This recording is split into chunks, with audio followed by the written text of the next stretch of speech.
Oh, what's going on, everybody? Eli Martyr here. Welcome back to the FreeMelon Society. Just got in from shoveling some snow outside. We just had another snowfall here in the snowy urban environment of the Toronto area. Well, we're just north of the city. And yeah, so big snowfall. Well, not big. Medium snowfall last night, but it's just so cold. Ooh, it's so cold. So just some general housekeeping before we get going. I am going to be giving lectures at the Tanglewood Fruit Fest this February, March 23rd to March 1st, 2024. I am so excited to head down there. I'm really thankful and honored that I was invited to go and speak at the festival, and yeah, it's gonna be a great time. So if you would like to come to the Tanglewood Fruit Festival, hang out with myself and all the wonderful people that are gonna be there, then you can get a discount from your tickets if you follow the link that's in the description in this video. Follow the link and you'll be taken to the Tanglewood Fruit Festival site. And then from there, when you check out, you can input my discount code, which is MELON24. I'll write that in the description as well, so there's no mistake. So just take that code and input it into the discount or coupon field on the site, and you'll get a 10% discount. So anyway, I can't be more excited. And if you can make it, oh man, I'd love to see you. So anyway, just got done shoveling the driveway, and I feel like I'm going to do a barbell complex downstairs. Or if not a barbell complex, I don't know, some other type of activity. But anyway, what I want to talk to you about today is fasting. You know how there's that general prescription for eating when you're hungry? You've heard that before. That's usually a good bit of advice to give somebody, right? Listen, don't overeat, wait till you're hungry, and then you can eat. But there's a problem with following that advice, I guess, as you reform your diet more and more. You start to develop very good metabolic efficiency. Hunger is something that tends not to really occur very much if you're in any sort of day-to-day eating pattern, regardless of how narrow the eating window is in that one day. So for example, right now, shooting this video, this is just beyond the 3-day mark of no food. And I'm going to eat today. I will break my fast today. I shoveled the driveway for a bit, right? And now I'm gonna go do some exercise, and then I'll break my fast. Which is always, by the way, a very advantageous way to break a short-term fast is with a bout of exercise. Oh man, that is some very strong metabolic conditioning that you get when you do that. So yeah, anyway, the problem is, if I'm very brutally honest about how hungry I am each day, the issue is that I would virtually never eat for 3-day, 4-day stretches at a time. And if anyone has done multiple day fasting, you know that by the 3-day mark, by the 4-day mark, your hunger drive kind of starts to shut off. So you don't really experience hunger beyond the 3-day mark. And if you're an inveterate faster and what you eat has been clean, raw food, even in the early fasting period, it's likely that you might not experience any hunger even then, which is where a lot of people will report a lot of the annoying discomfort of fasting. They'll always talk, oh, it's like the first day, second day, right? They were hungry and they were cranky, all that stuff. Yeah, but that starts to dissipate once you get into the 3, 4, 5-day mark, okay? In this case, in my case, what my problem is that there's no hunger through any of it. So, we're feeling awesome right now. And it kind of makes me think, in the ultimately naturalized setting, where, if we were out living in nature, living in the tropics, right? Access to the herbs and the leaves of the trees and the fruits and the nuts, okay, access to all that. I don't know. I mean, I feel like, is that a correct way to go about things, right? So yeah, it's an interesting little thing to negotiate around for me in my life. Do I listen to what my body is saying if I'm just absolutely not hungry during the day? Do I just keep going and fast until whatever, day 3, day 4 or so? Or do I just say, no, let's eat and then have my meal for the day and then keep doing that day to day, even though I don't actually encounter people generally experience as hunger, right? So if in the absence of that feeling, do I, how often would I actually be eating, right? So anyway, these are just things that I think about, but I want to talk about fasting just very briefly. So I just told you about a 3-day fast, right? So I've just finished 3 days as of this moment, and a 3-day fast, okay? A 3-day fast is highly recommended for anybody and everybody, okay, to do once in a while. A 3-day fast is the duration of time whereby anybody, I'm saying anybody, could pretty safely fast at home whenever they want, whenever they feel like it, with no supervision.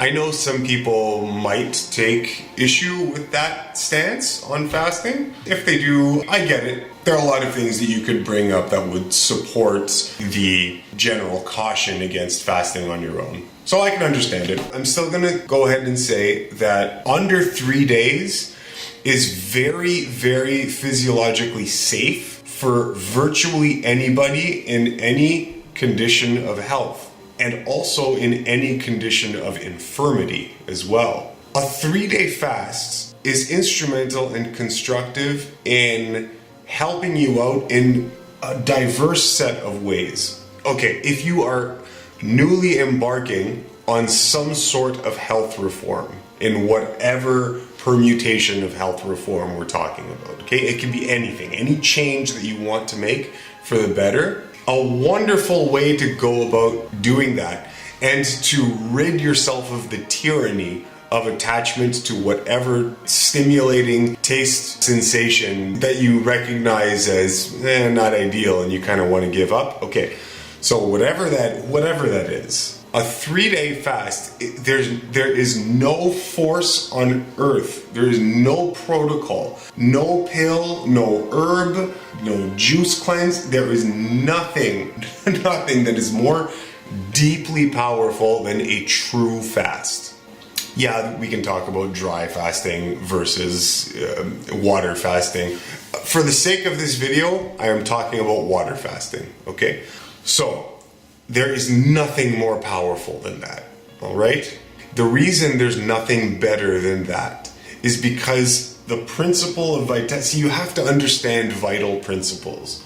And I always talk about this. Once you understand your principles and your foundation, being intelligent about conducting your health is a breeze. It's a joke. It's so easy to discern the nonsense from what is true. And so why we can confidently say that a fast, there's nothing going to be better than a fast in bringing about a new impetus for healing. The reason we can say that is because there could absolutely be no other state of energy conservation besides the complete cessation of all a GI tract activity. What other eating modality is going to give you the same type of rest for your internal chemistry as a complete fast? Nothing.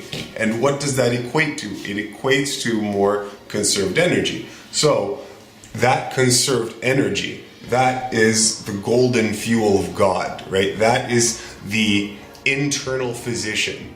That is nature's infallible method of self-medication. That is a power that lies within every single person, every single organism, okay? And in fact, every single organism has the personal responsibility to do short fasts when they're not feeling well, when they're injured. And humans have kind of lost this intuitive faculty. So I highly recommend every once in a while, once every several months, once every 6 months.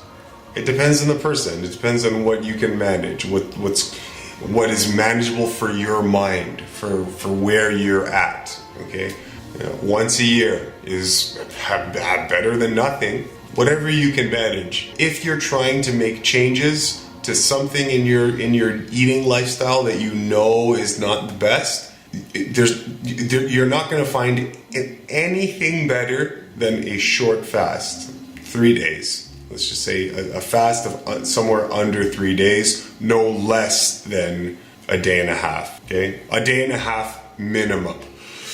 Excuse me, minimum. 3 days maximum.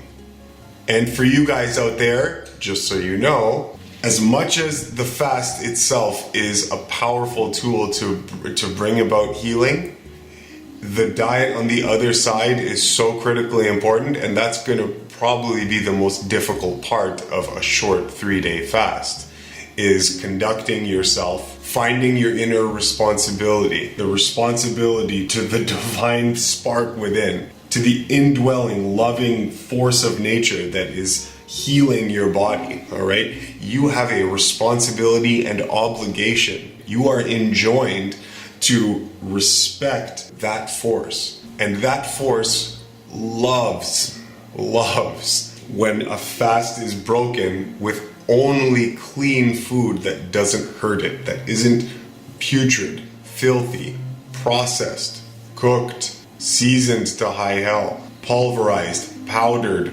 whatever. Okay, all these processes, just get rid of all of them. Whole foods only, whole natural human foods only. Make sure you're breaking your fast very simply, ideally water content rich foods, fruits, or leafy green salads, right? Leafy green vegetable salads. Great ways to break a fast. Maybe a bowl of lettuce and a whole bunch of cherry tomatoes and cucumbers. Okay? Simple salad. That would be a very good option for people who are new to this and who are coming from diets as silly as chocolate ammunition for a submachine gun. For people that have a bit more experience with fasting, then you're looking at some sort of mono fruit. Make sure there's good water content in that fruit and eat simply and sparingly for your first day. Just take it easy for the first day.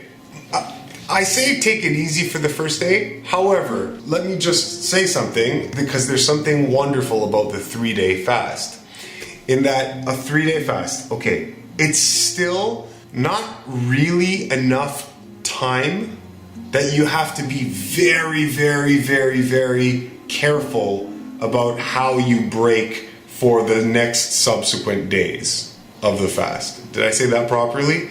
Breaking a fast is very important. And it becomes exponentially more important the longer you go, because your system shuts down more and more and more, and it goes into a state of repose and quietude that when you reintroduce food, you wouldn't want to just shock it into activity again with a very difficult task. You'd want to gradually ease into things.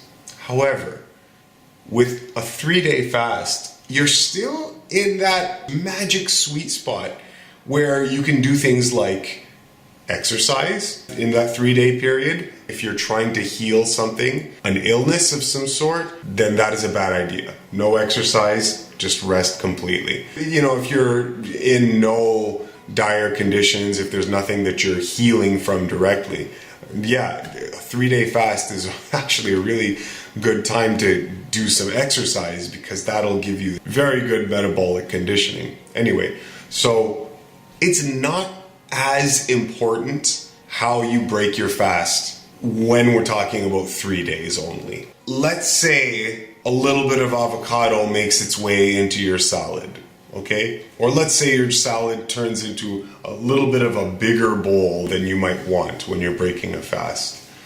let's say you have a couple more combinations of fruit, then would be optimal for when you're breaking a longer fast. Are there a bunch of walnuts in this wonderful salad, right? It starts to not be as much a deal when you're breaking your fast post 3 days or 2 days or whatever. And of course, what you can't do is you can't eat anything that's offensive to human physiology. That's what you can't do. If we go beyond the 3-day mark, then it starts to become a lot more important. Then you're gonna want, okay, multiple days to gradually reintroduce food, right? I hope people take advantage of this beyond powerful natural mechanism that has just been gifted to you. You understand, it's this gift nature has given you. It's this internal power that is always there at your disposal. Like, God loves you, all right? And for anybody who is trying to correct any irritation or illness or condition that they don't like, I highly advise you give this a shot, because there is nothing else that is going to be a better impetus to inspire further and deeper healing. Okay? Yeah, okay, bye. Of course, I'm kidding. But I will abruptly and jarringly end this video right now. So I'm gonna go work out, all right? Yeah, if you like this channel, then make sure to subscribe to the FreeMelon Society, and I'll catch you in the next one. Okay, guys, love you very much. Mwah. Take care.